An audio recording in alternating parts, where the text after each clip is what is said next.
प्रशिक मक्काची शायर साहेब तो प्रशिक प्र म्हणजे प्रज्ञा, शी म्हणजे शील आणि क म्हणजे करुणा. ह्या तीनही शब्दाचा माणूस आहे, प्रशिक आहे, मानलाय मला. पुण्या शाळेत शिकला आहे, पण ते गुरुजी त्यांना शिकवत होते की त्या ज्ञानाची मांडणी आज देशाचे शिल्पकार आहेत. परमपूज्य डॉक्टर बाबासाहेब आंबेडकर या देशाचे घटनाकार आहेत. त्या लोकांनी सुद्धा त्या मानवाला मानलेलं आहे की ज्याने या तीनही शब्दाचा प्रचार केलेला आहे. पण लिहिणारा माणूस कोणीतरी वेगळा आहे. मग असा माणूस कोण म्हणजे काय म्हणतो त्याला लक्ष द्या.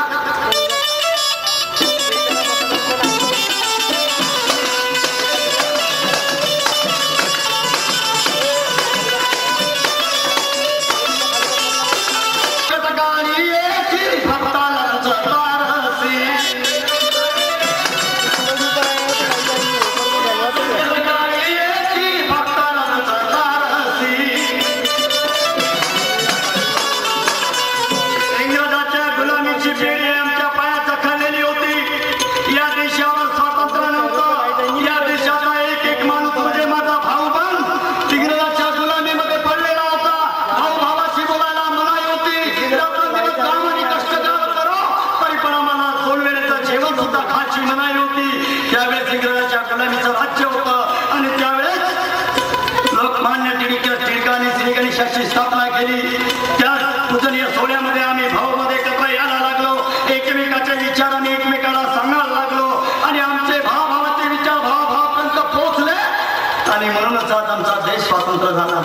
मग खरी पुण्याही त्या श्री गणेशाची म्हणावी लागेल आम्हाला, कारण की त्या पूजनीय सोहळ्यात आम्ही एकत्र आलो आणि एकमेकाचे विचार आम्ही एकमेकाला सांगितले आणि म्हणून त्यावेळेस सुद्धा श्री गणेशाने आम्हाला सहकार्य केलं असं मला म्हणायचं आहे. आणि म्हणून मी काय म्हणतो जरा लक्ष द्या.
विद्यासागरा दिव्य ज्योत लावू दे, विद्यासागरा दिव्य ज्योत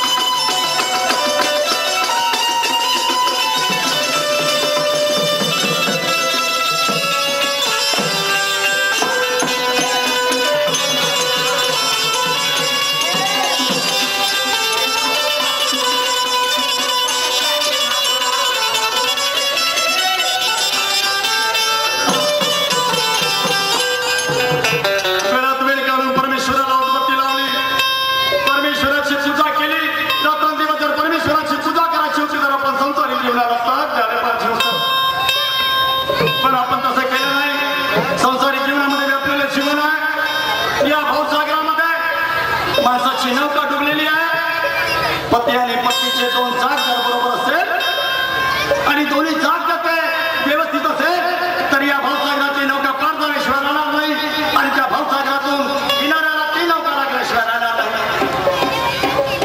पण पत्नीला विचार सांगितल्याशिवाय पत्नी ऐकणार नाही.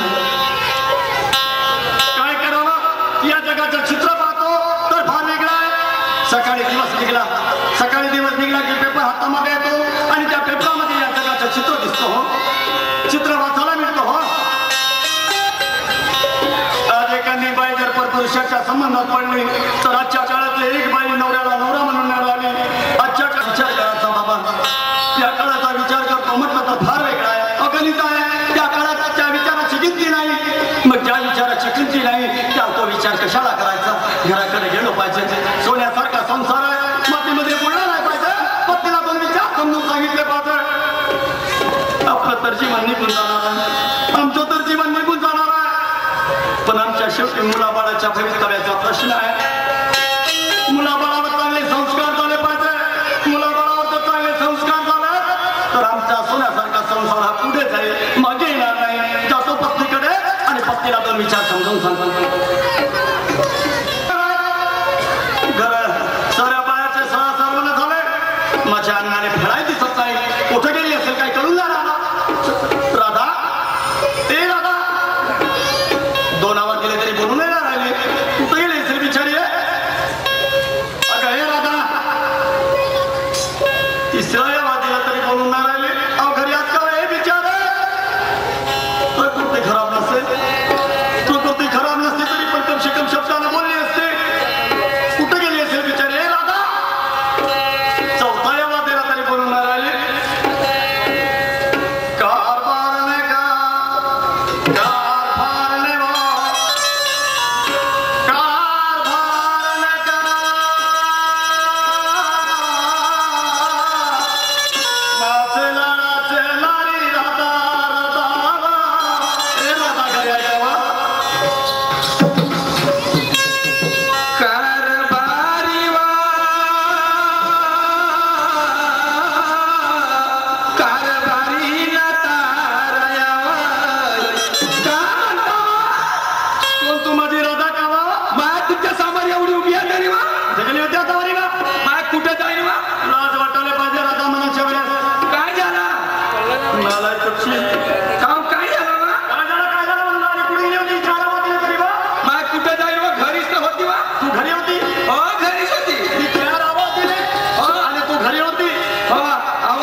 तुमच्या कौतिक बात होती. तुका बायको कौतुकी असता आठवा चांगले बोला.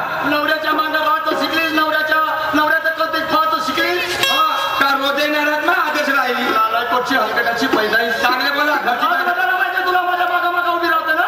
काय झालं का रोज येणार ना. सकाळ दुपार संध्याकाळ 3 टाइम राहता. काय राहील नाही मागत राहता. हात मागत यायचा हटमा हजदा खरा म्हणून लोक सांगा. काय झालं टावर लाली पावडर घाली राधा. तुझ्या पावडर झाली राधा. तयारी कुठची केली नारी राधा. राधा अहो माझी तयारी झाली. लोक तुम्ही पण तयारी करा. मी तयारी करू मग काय जात आहे आपल्याला. मग तुम्हाला नाही बरोबर आहे. माणसाला घरातलं काहीच माहित नाही. ते बाहेरचं बरोबर माहित राहते माणसाई. हे पैताळ गल्ले ना भूताचे चालू आहे. काय माणसाची जात बाहेरची. माणसाला बाहेरचं माहित. घरातली जात बाहेरची. घरातलं बाहिले माहित. म्हणजे घरातलं माणसाला काहीच माहित नाही राह का. आणि ते बाहेरचं कसं माहित राहते. कुठं भेटते का भेटते पण सामटीतून जावं लागते हे बरोबर माहित राहते. हे दादा कोण्या सामटीतून जावं लागते कुठं भेटते नाही असं काय ना मला विचार घरात घडला. 8 दिवस झाले मा भावाच्या घरची पत्रिका आणि बारशाची.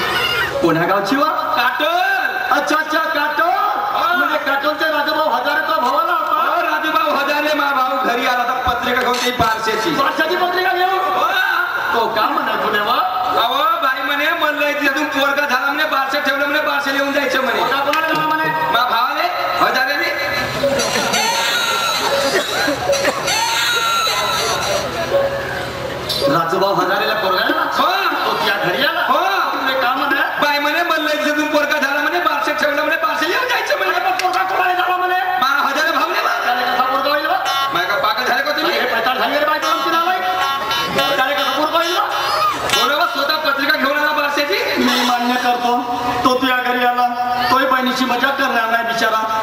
कशाला बहिणीची मजा करेल का कुठल्या घरी आला स्वतः पत्रिका घेऊन आला बारशाची तुला का म्हणे बाई म्हणे लई देऊ मला पोरका झाला म्हणे बारशा ठेवला म्हणे बारशेले म्हणजे पोरगा कोणाला झाला म्हणे भावने साधी पेपर मध्ये देण्यासारखे न्यूज दिसते तू या काटोल मध्ये आणि तुला खेट बुतला जमलं होतं या माझ्या बहिणीला त्याला कसं बरं होईल बा अहो नाही नाही नाही नाही नाही नाही नाही त्यांना झालं पत्नीला झालं त्याला म्हणतोय बारशाची तयारी केलीस हो बारशाला काटोलला जाऊन राहिली पाटील आणि पाटील महापौराच्या बारशाला येऊन राहिले म्हणतील बा पहिलेच म्हणे महापौराच्या बारशाला येशील म्हणे हा एवढा भांडण आणतो म्हणे गावाचे पाटील आणि गावाचे पाटील म्हणून म्हणलं सरदादा चाल काटोल म्हणूनच घेऊन जा काटोल मधून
केवढा विचाराला म्हणतो कोणी बसून मरते बाबा कोणी झोपून मरते उभ्यानच मेली राधा तू मेली हो मी मेली बोलून कोण राहिला तोंड बोलते आणि लोकांचं का बोल तुला लाज नाही वाटत वा चाल म्हणलं तर चाललीस कशी धावपळ सुटली हो कशी नाही काटले कशी बुंदीचे लावून बारशाचे खाले नाही भेटतील का बापा बापा भाच्या घरी जाणं मनाई करता बुंदीचे लाडू खायला मनाई करता आणि मी नाही मनाई करणं तुम्हाला त्या दिवशी मला न विचारतानी जिलेबीच्या घगऱ्या गेल्या घाबल्या गेल्या बहिणीच्या घरी तवा नाही म्हणली मी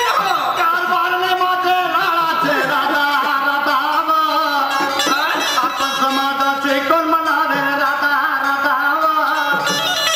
आपण समाजाचे कवडी धंदा कशाचा ग दैतो विकण्याचा बापले का मी नाही व कशाला माझे मा बाप येतील तुमचे माय बाप माझे आई वडील येतील द्यायचे मार बाजारला विकायला येतील आहे ना नाही माझे मा बाप येतील द्यायचे माप येतील माझे आई वडील येतील द्यायचे मार बाजारला विकायला येतील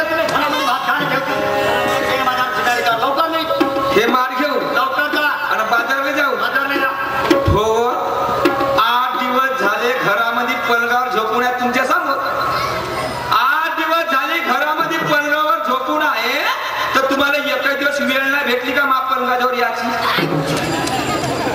काकावून झोपून राहतेस व तुझं का दुखते व दवाखान्यात कावण्यात चालस व इकून तिकून